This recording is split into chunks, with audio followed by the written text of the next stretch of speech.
creo que no hemos tenido un gobierno tan autoritario desde estos años de los que te hablaba yo al principio, con esa acumulación de poder, con ese deseo de aniquilar todo contrapeso, de hacer que solamente se imponga una voz y que esa voz que habla en las mañanas sea la única que resuene en la República. Pues el periodismo de investigación yo creo que ahorita es muy, muy importante, porque estamos para empezar en un momento de polarización. Y la polarización solo podría confrontarse con información. Y la información tiene que estar sustentada en datos, y los datos presentados por una metodología. Eso es el periodismo de investigación. Estaba un edificio que había sido tomado por la Asamblea de Barrios y los vecinos ya habían detectado que era la bodega donde guardaban la droga para surtir a los antros de la Roma y de la Condesa. Pero ¿qué es lo que al final pues permanece? Que son las ganas de mostrar, insisto, la realidad.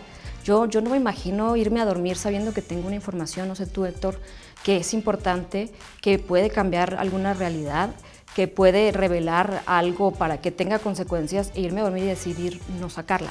Hay historias que son de verdad espeluznantes de periodistas mexicanos. Entonces, esto vuelve todavía más criminal el hecho de que desde la mañanera la voz más importante del país esté apachurrando, esté señalando, esté incendiando un trabajo que es indisoluble de una democracia.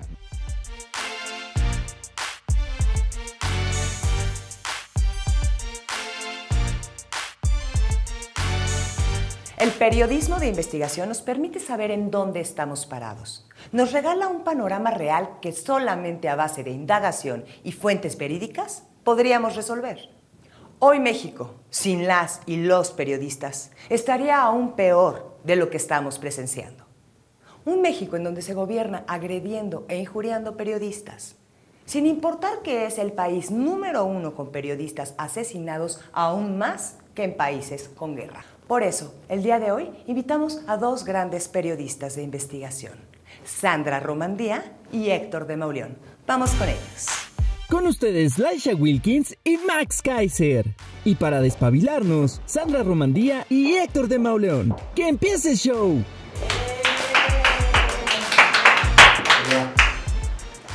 Querida Sandra, querido Héctor, qué gusto tenerlos hoy con nosotros en Los Despabiladores de La Lista News.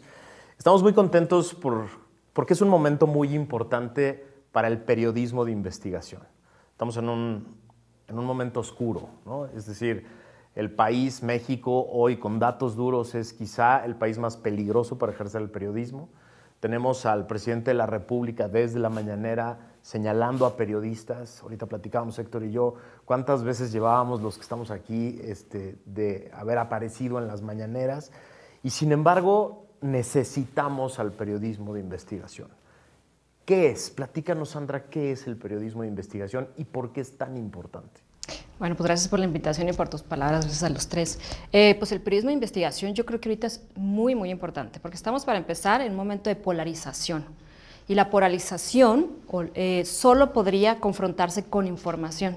Y la información tiene que estar sustentada en datos, y los datos presentados por una metodología. Eso es el periodismo de investigación. El periodismo de investigación es el periodismo que busca mostrar una realidad que otros quieren ocultar. ¿Por qué? Porque les conviene, porque no quieren que se sepa, porque son por omisión, porque son negligentes. Y estas personas que quieren ocultar esa realidad puede ser desde el gobierno, desde cotos de poder como el crimen organizado, como sindicatos, como empresas.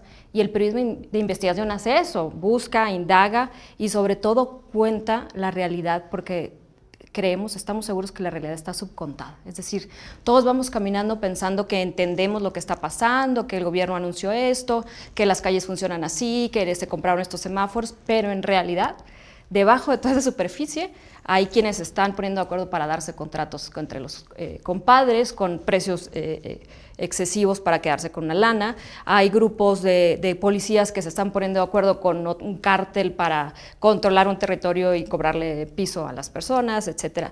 Entonces, el periodismo de investigación hace eso y es un momento muy difícil, pero sobre todo muy importante, porque es la polarización que vivimos, que unos contra el presidente, otros contra, etcétera, solo se puede de alguna manera difuminar si tenemos información confiable y no solo opiniones lanzadas al aire, como desgraciadamente a veces ocurre mucho en redes, y es lo que intentamos de hacer los periodistas de investigación. ¿Qué los hizo decidir esta profesión? Porque aparte, hoy existen las redes y se puede ventilar la información y ustedes pueden estar un poco más protegidos por ello. Pero cuando ustedes iniciaron, no quiero decir que sean muy grandes, son unos chamacos, gracias por lo que nos supuesto, toca. pero llevan poco las redes, la verdad. ¿Qué los aventó después de pues, toda la historia que tenemos de Buen Día, de un acoso total siempre a los periodistas, de un gobierno que si no te hincabas a lo que ellos decían, no estabas protegido? ¿Por qué deciden en un México tan complicado ser periodistas? Bueno, es el momento específico que le toca vivir a cada uno. A mí por generación me tocó un aire de cambio que venía del hartazgo del partido hegemónico, de los excesos del PRI, del desastre que fue el terremoto del 85 y todo lo que sacudió y dejó a la vista, las ruinas de los edificios que se cayeron con los escombros y las varillas, eran en realidad las ruinas de la corrupción, de un sistema y de un régimen. Y muchos jóvenes de ese momento veíamos cómo se iba cayendo ese sistema y buscábamos un camino para colaborar o para ayudar de alguna manera. ¿Ya eras periodista en eso? No. La pregunta era cómo nos acercamos. Sí, pero tal vez eras periodista, pero no de investigación, ¿no? Ya, mira, yo al término de periodismo de investigación me brinca un poco. Yo creo que hay buen periodismo. Creo que el periodismo, hay buen periodismo y mal periodismo, y hay propaganda vestida de periodismo. El buen periodismo implica una investigación, el buen periodismo implica la confrontación de fuentes, etcétera. Coincido con Sandra en que en este momento es muy importante porque pues yo creo que no hemos tenido un gobierno tan autoritario desde estos años de los que te hablaba yo al principio, con esa acumulación de poder, con ese deseo de aniquilar todo contrapeso, de hacer que solamente se imponga una voz y que esa voz que habla en las mañanas sea la única que resuene en la República. Entonces, cuando te das cuenta que esa voz está llena de distorsiones, de mentiras, de engaños, de manipulación, que va tendiendo a la construcción de un régimen populista, te das cuenta que hay contrapesos y hay cosas que deben ser cuidadas.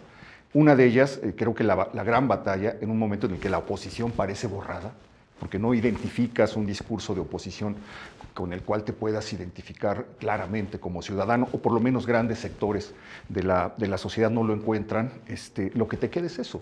Lo que te queda son los espacios desde los cuales hacer contrapeso por medio del periodismo, revelando que esa realidad de la que hablaba Sandra, no es la que se dicta desde arriba, no es la que se ve desde la soledad de un palacio, rodeado de aduladores y dictada por una persona que no admite otra relación más que la del sometimiento.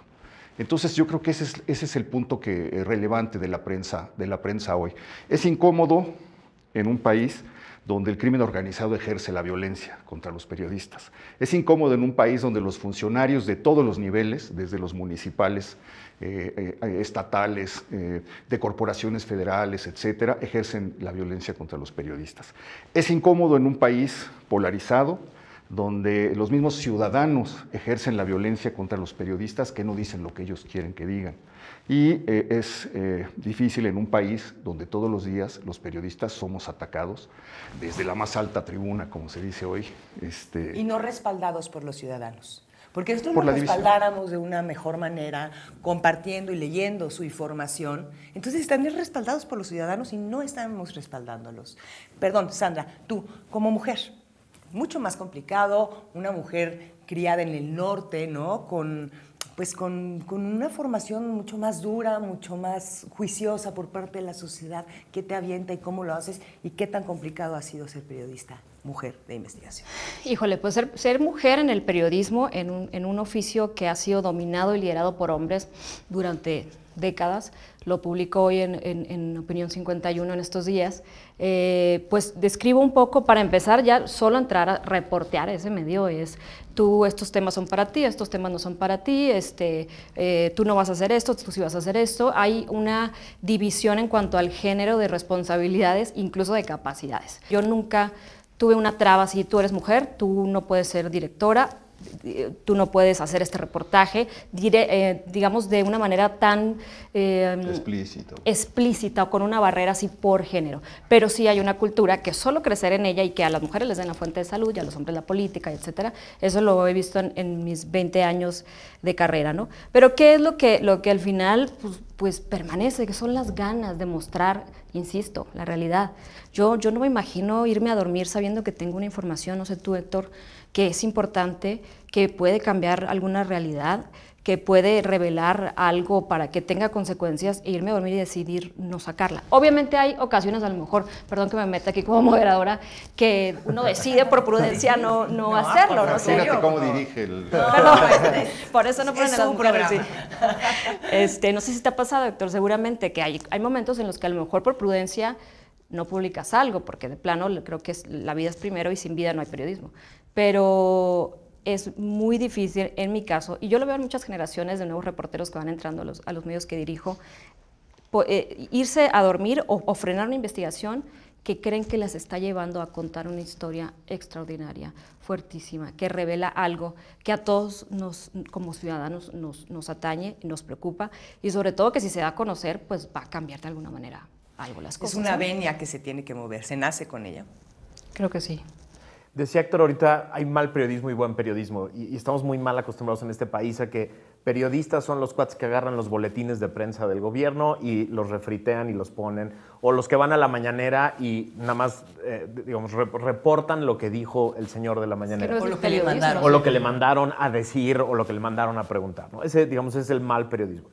El buen periodismo es este que hace una investigación, el que se va a las fuentes, el que se toma su tiempo.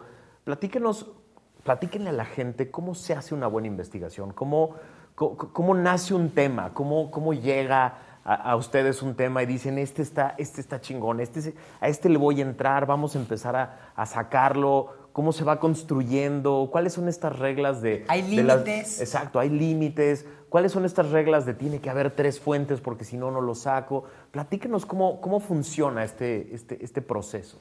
Híjole, yo creo que es muy variopinto, es muy diverso. Puede ser porque te llegó una información y entonces en lo que la estás corroborando te das cuenta que hay una gran historia detrás. Como dice esta frase, un pequeño problema no es más que la muestra de que hay un gran problema y un sistema funcionando para que ese pequeño problema se esté asomando.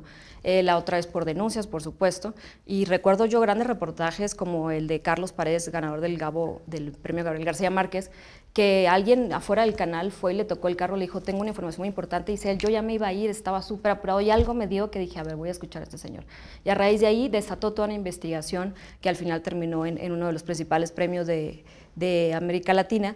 Y, por ejemplo, yo te puedo contar algunos de los que hemos hecho, como el cártel inmobiliario en la Ciudad de México.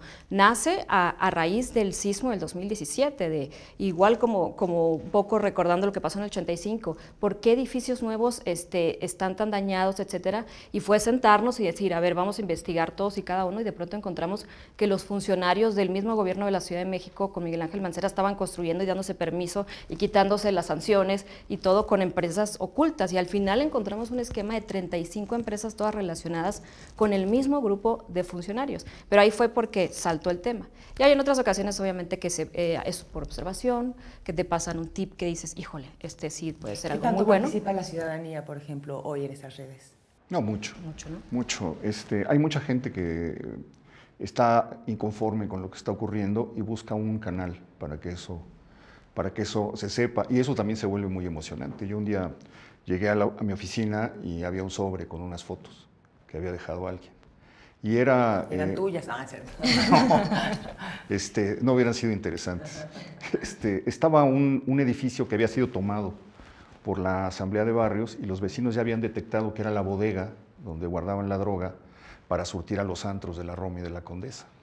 Entonces me dieron el tip, me dieron unas fotos de cómo había halcones. Era una mafia espantosa esa de la Condesa. Es una mafia, ¿no? brutal, pues era la Unión Tepito. Me dieron las fotos de la gente cuidando, ya impúdicamente desde la puerta, sentados en sillas, con motos, gente arriba, en las azoteas, armados.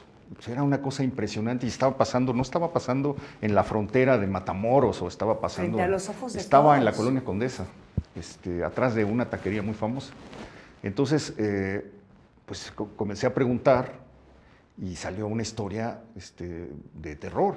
Gracias a eso, esa bodega la clausuraron, ellos perdieron ese espacio y después me dejaron entrar a caminar por el edificio, ya que los habían desalojado, no decomisaron un gramo de droga, o sea, les avisaron, vamos a entrar, se llevaron todo en la noche, cuando la policía entró no había nada. Pero me dejaron entrar y había unos túneles dentro de ese edificio que comunicaban de una habitación a otra por abajo, en la colonia Condesa. Había que arrastrarse entre esos pasillos y tratar de imaginar pues, qué habían puesto ahí. Y eso fue gracias a que los vecinos se dieron cuenta y dijeron, pues esto no puede estar pasando, ¿no? Alguien tuvo el valor de ponerse a tomar unas fotos, de pensar, se las voy a llevar a un periodista, de meterlas en un sobre y dejarlas, ¿no? De esa manera. De un caso como estos, así tan lleno de temas, ¿cómo escoges qué es lo importante para relatarle a la gente? O sea, ¿cuál es el criterio para decir? Porque ahí en este caso está el tema de la colonia Condesa, droga, mafias, la policía, les avisaron. O sea, hay como 20 temas que podrías escoger para platicarle a la gente. Es que estaba tan lleno de cosas que revelaba completamente la mecánica criminal de una ciudad y su nexo con la política, porque eso no podía existir si no tenía una protección política y una protección policíaca. Entonces, si va rastreando la historia del edificio, de cómo, porque era un edificio que despojaron a sus dueños y se metieron unos invasores de la Asamblea de Barrios. Pero si vas viendo ese grupo por donde se movió, ibas encontrando una conexión que te llevaba a la delegación Miguel Hidalgo, y luego a Álvaro Obregón, y luego a Iztapalapa. Entonces, vas viendo que en esta ciudad, la Ciudad de México, cada banqueta tiene dueño.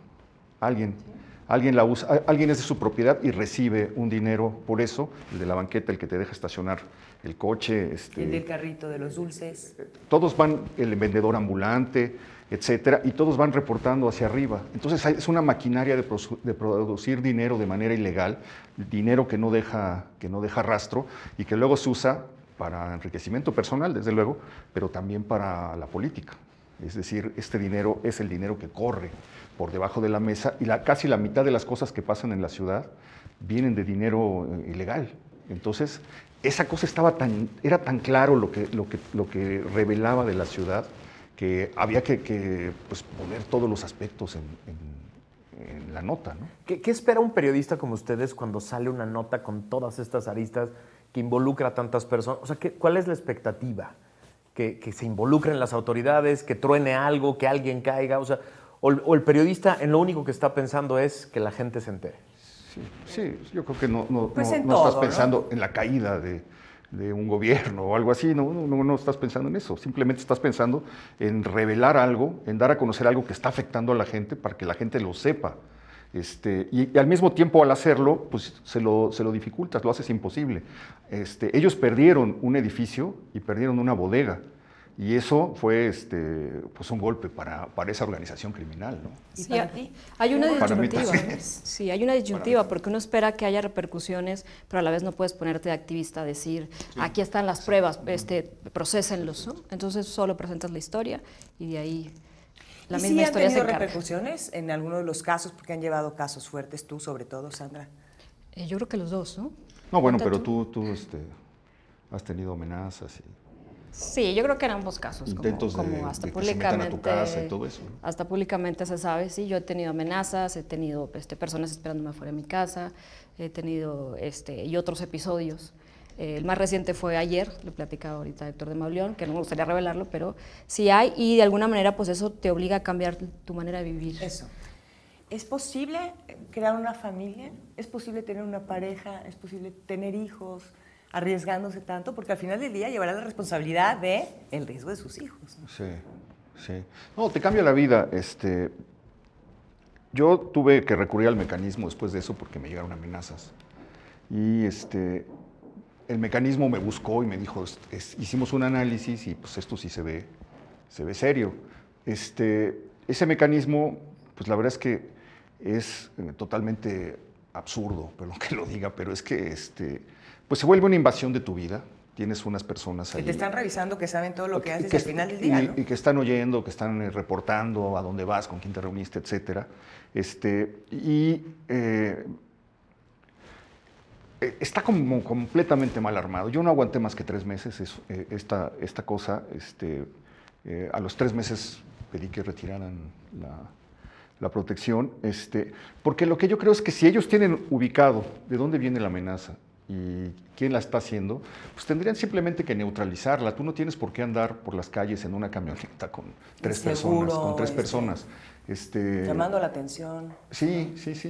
Entonces, pues más bien ellos deberían garantizar que tú como periodista no tengas que vivir de ese modo. Tenemos una compañera amenazada y que tiene que estar viviendo y trabajando con 9 personas a lo largo del día, porque no hay otra manera de garantizar el ejercicio del periodismo en México, ¿no? Entonces, se me hace, digo, yo no quiero ser injusto con el mecanismo, no sé si logra disuadir y ha protegido a mucha gente, pero creo que ese sentido es una aspirina, no es atacar de raíz el problema. Está torcido de lo que debe ser, ¿no? Si la mayoría de los periodistas serios lo que quieren es que la verdad se conozca, entonces lo que ustedes nos dicen es, los periodistas no son activistas, no son políticos, no están tratando de golpear a un gobierno o a otro, están tratando de buscar la verdad.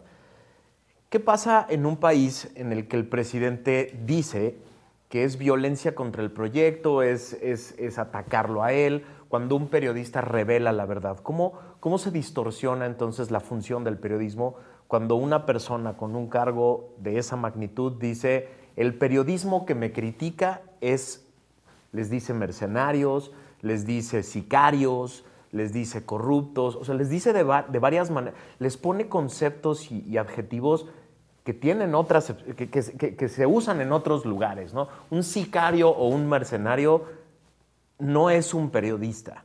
¿Qué le pasa al periodista cuando el ambiente desde la mañanera se genera así en contra de quien expone al gobierno? Es riesgoso, es absolutamente irresponsable y obedece a prácticas de gobiernos autoritarios totalmente, ¿no? Si no pueden argumentar el mensaje, que es el reportaje, se van contra el mensajero, y el linchamiento que hay en las mañanas contra la labor del periodista y contra periodistas en lo general y en lo particular, me parece tremendo. No lo habíamos visto en otros sexenios y yo no voy a defender ningún sexenio. Y sería tan sencillo como observar, cosa que no lo van a hacer por supuesto, cómo los periodistas que hacemos periodismo de investigación o estamos haciendo buen periodismo, diría el compañero Héctor de Mauleón, lo hemos hecho sexenio tras sexenio y es tan fácil como revisar los reportajes que afectan a tal o cual partido, tal personaje, son absolutamente diversos porque lo que queremos es contar historias extraordinarias y revelar realidades ocultas. ¿Se entiende como un permiso, Héctor? O sea, es decir, cuando el presidente lo dice así, ¿se entiende como un permiso para la gente para atacar a los seguidores o los fanáticos que tiene el presidente, pues pueden tener la autorización de escupirle a los mercenarios, ¿no? De gritarles a los mercenarios en la calle, lo corruptos que son, etcétera. Yo creo que no se distorsiona la figura del periodista, se distorsiona la figura del presidente. El presidente que cuando hace eso, en realidad no se da cuenta, un presidente tan preocupado por su imagen histórica, no se da cuenta de cómo en realidad está gestando. Ahorita ya pasamos la mitad del sexenio, no se da cuenta al parecer de que ya gestó una imagen que va a quedar en la historia. Y es la imagen de este personaje, intolerante, narcisista, egocéntrico, obnubilado, lleno de resentimiento, con sed de venganza y de revancha. Más que impartir justicia, quiere revanchas personales, etcétera. Y eso, ese día a día, eso que ha ido construyendo día con día, es la imagen que va a quedar en la historia. En 20 años o 30 años, cuando un periodista de esos años quiera documentar cómo fue México y vaya a la hemeroteca y saque todos los periódicos y comience a hacer el recuento de lo que fue este régimen, este sexenio, va a encontrar precisamente el rostro que el presidente no quiere ver, que le enfurece que le presenten ese espejo diariamente en las mañanas. Eso es lo que va a encontrar y eso es lo que está dejando el presidente.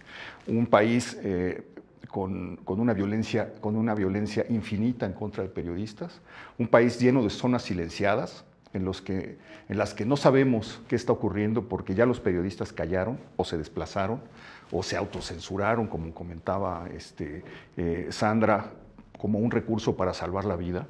Y entonces, en regiones de México, tenemos regiones de México como con la luz apagada.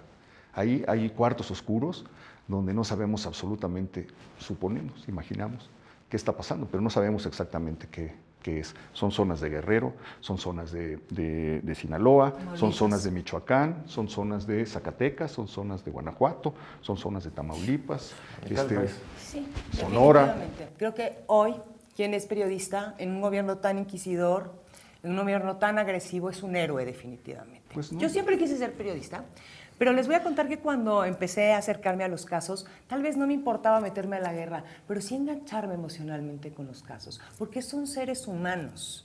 ¿Cómo logran ustedes salir de ver a la niña violada por el papá de 9 años, apaleada por el hermano? Vaya, no quiero, porque lo que yo pueda contar es poco a lo que ustedes hayan vivido. ¿Cómo logran cuidar su corazón? ¿Cómo no dejan el corazón en cada No, sí caso? se queda. Pero ¿sabes qué? Quisiera decir algo, porque dijiste héroes. Yo creo que los periodistas que están en estas zonas silenciadas, realmente sí es una Yo sí proeza, creo que una son proeza héroes, porque sin ellos, salir a hacer el Héctor, trabajo. no Así sabríamos en dónde estamos realmente. No podríamos ni siquiera crear a futuro un proyecto para poder salir de donde estamos. Estaríamos totalmente y mucho peor de lo que estamos. Un periodista del centro, de la capital del país, Claro. de un medio importante, realmente no tiene el nivel de riesgo. Por No. mucho que se arriesgue a revelar, No, pero vete que a puede Tijuana, tener alguien vete a en la Sonora. Sierra, vete a Chiapas, ¿no? Exacto. Quienes hacen ahí su trabajo, y lo estamos viendo, pues todo el rosario de periodistas muertos este año, son periodistas que se mueven en no esas, es Loret. en esas Loret zonas. está Así protegido, Loret es alguien que tiene un resguardo, ¿no? No, son todos los periodistas que nos hacen saber la verdad, desde los pequeños recintos de cada estado, ¿no? Periodistas de a pie, diríamos, los periodistas Sí. de calle, de Que verdad. aparte esos ganan que 3 están... pesos. Exactamente. Y la lucha que tienen que hacer, ¿no? Porque no sabes en quién de tu medio puedes confiar, porque sabes que las autoridades de tu municipio en realidad le responden a los mañosos, porque no sabes en qué momento vas a pisar un callo Tienes y un alguien te precio. va a señalar. Entonces, la vida se vuelve terrible, y aparte eso, el desprecio laboral en el que se mueven, hay historias que son de verdad espeluznantes de periodistas mexicanos. Entonces, esto vuelve todavía más criminal el hecho de que desde la mañanera la voz más importante del país esté apachurrando, esté señalando, esté incendiando un trabajo que es indisoluble de una democracia, ¿no? ¿Qué les dicen, Sandra, los colegas de otros lugares del mundo respecto de lo que pasa en México con el periodismo? Seguramente hay colegas que dicen no puede ser. O sea, ¿cómo reacciona el periodismo de otros lugares? Pues sí, hay mucha sorpresa, hay mucha sorpresa y por supuesto que observan el fenómeno con una admiración y con cierto respeto hacia los colegas mexicanos, e insisto, esos colegas que están en estas zonas de guerra esparcidas por todo el país, que realmente todos los días tienen que salir y que aparte los conoce, todos los funcionarios son sus conocidos de niños, primos, vecinos, y que no saben en quién confiar. Hay una sorpresa internacional entre nuestros colegas. Yo tuve la oportunidad hace poco de estar en un diplomado en Nueva York, en Colombia, y era sentarnos al final y preguntarme cómo está México y cómo le hacen y cómo le haces tú. De verdad hay mucha curiosidad, porque cuando estamos inmersos en nuestro propio mundo, de pronto empezamos a ya no ver que esto no es normal y no deberíamos estar haciendo nuestro trabajo así. Pero cuando de fuera, ¿no? exacto, cuando de fuera lo ven y nos lo vuelven a comentar, nos damos cuenta que estamos en condiciones de vergüenza a nivel global. Esta idea de que esta película ya la vi, ¿no? De que esto ya pasó. Y ya pasó en Venezuela, y ya pasó en Colombia, y llegó a pasar incluso, ¿no? Sí. A mí me estremeció un colega de Ecuador que me dijo, oye, es que yo veo que ya todos los días en la primera plana de los periódicos de Ecuador hay muertos por el narcotráfico. Vamos volando para hacer México. Cuando dije, Ecuador va volando para hacer México y no para el buen lado, ¿no? ¿Qué pueden hacer los ciudadanos que los leen para ayudar? O sea, ¿qué se puede hacer desde la sociedad para proteger, para ayudar, para cuidar al periodismo, al buen periodismo? ¿Cómo le hacemos, además de no pelar y no hacerles caso no hacerle caso a los malos periodistas, qué podemos hacer por ustedes? ¿Qué puede hacer la ciudadanía por los que sí están dando la vida por la verdad? Yo creo que apostar por medios confiables, apostar por periodistas que están haciendo bien su trabajo, informarse con con reportajes o por medio de medios de comunicación que realmente estén ejerciendo el periodismo de una manera respetuosa y ética. También apostando, y perdón que lo diga, a quienes tienen la posibilidad de pagar por el periodismo que se lee, porque hay un gran problema en México, como en toda América Latina, cosa que no está ocurriendo en Europa, que ya está cambiando, nadie paga por el periodismo que consumen. Y entonces esto genera una relación viciosa entre medios de comunicación, empresas, gobierno, malos sueldos, etc. A quienes nos ven ahorita, por ejemplo, pregúntense, ¿yo qué suscripción tengo mensual? Si tengo a Netflix, si tengo a tantos de entretenimiento, pero ¿qué proyecto periodístico? No les digo que Opinión 51 sí, la o Opinión MX 51, la lista, o cual, MX, sino, todos los independientes. Exacto, o sea, no es promoción para uno en especial, sino que ustedes decidan y digan, este medio está haciendo algo importante, el Universal, MX, la lista, y le voy a apostar en un esquema de suscripción. Es importante para quienes puedan hacerlo. ¿Por qué es importante pagar? Porque Esto es muy importante. El periodismo de investigación cuesta, y cuesta mucho. No solo cuesta a nivel emocional o todo lo que te cambia la vida, sino cuesta porque a veces le dedicas meses a encontrar un dato para sustentar una historia. ¿Y quién te paga esos meses despertándote, desvelándote, moviéndote, yendo a sacar copias, pidiendo información? Pues lo que te puede pagar tu medio, y a veces los medios la industria está muy constreñida porque no hay un modelo de negocio viable, digamos, ¿no? Por eso es importante que si quieren un periodismo de calidad, de alguna manera desde la sociedad se aporte para que haya un periodismo de calidad, pagando o suscribiéndose al esquema que ustedes deciden. Y compartiendo información confiable. Información que hayamos avalado, ¿no? Y que sea confiable. Se nos acaba el tiempo, pero tenemos una sección en este programa en donde les vamos a pedir que despabilen, por favor, a esa cámara, a los personajes o colectivos o grupos que les vamos a decir. Y les dicen lo que quieran, una palabra, una Biblia, lo que tú quieras decirles. ¿Cómo despabilarían hoy al presidente? Despierte. Respeto para la prensa y fuera de actividades autoritarias. A estos periodistas que se prestan, que se venden, ¿cómo los despabilarían? ¿Qué les dirían?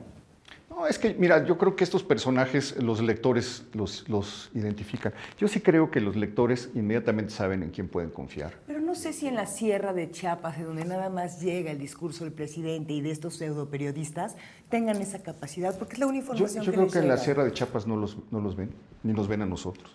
En la sierra de Chiapas ven la mañanera. Por eso, y sí. esa es la penetración que tiene. Tiene una penetración brutal lo que hace el presidente todos los días. Por eso tendría que ser un ejercicio de responsabilidad.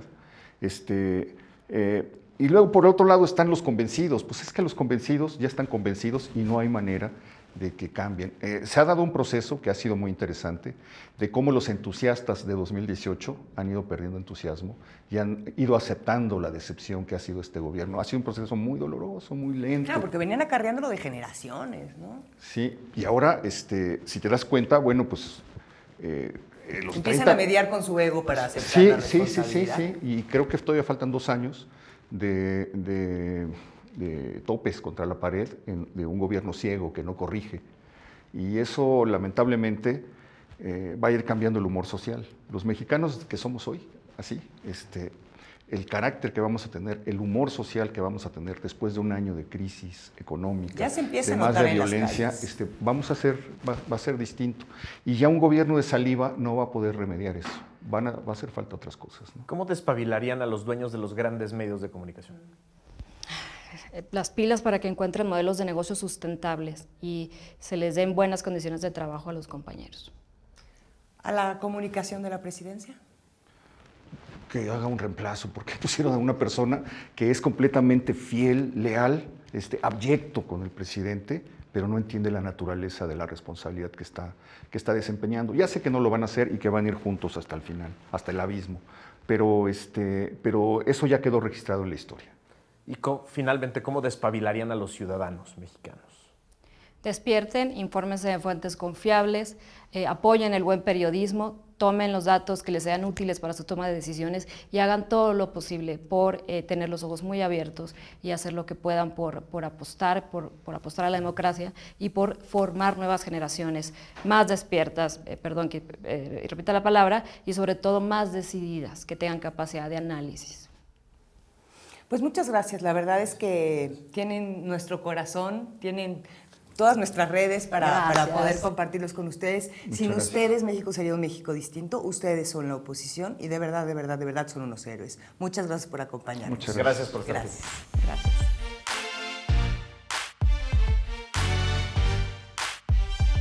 ¿Cuáles son las 5 cosas más importantes que nos llevamos de esta interesante entrevista? 1. El verdadero periodismo es una vocación que sirve a la verdad. 2. Los verdaderos periodistas sirven a la sociedad, no a gobiernos, no a partidos, no a grupos de interés. 3. El periodismo de investigación en realidad es el único tipo de periodismo. Lo demás es propaganda o coro. 4. Ser periodista en este país es una profesión de alto riesgo, sobre todo en los estados más violentos, en donde ser periodista es ser un héroe. Y 5. Por eso es tan importante consumir y respaldar al buen periodismo.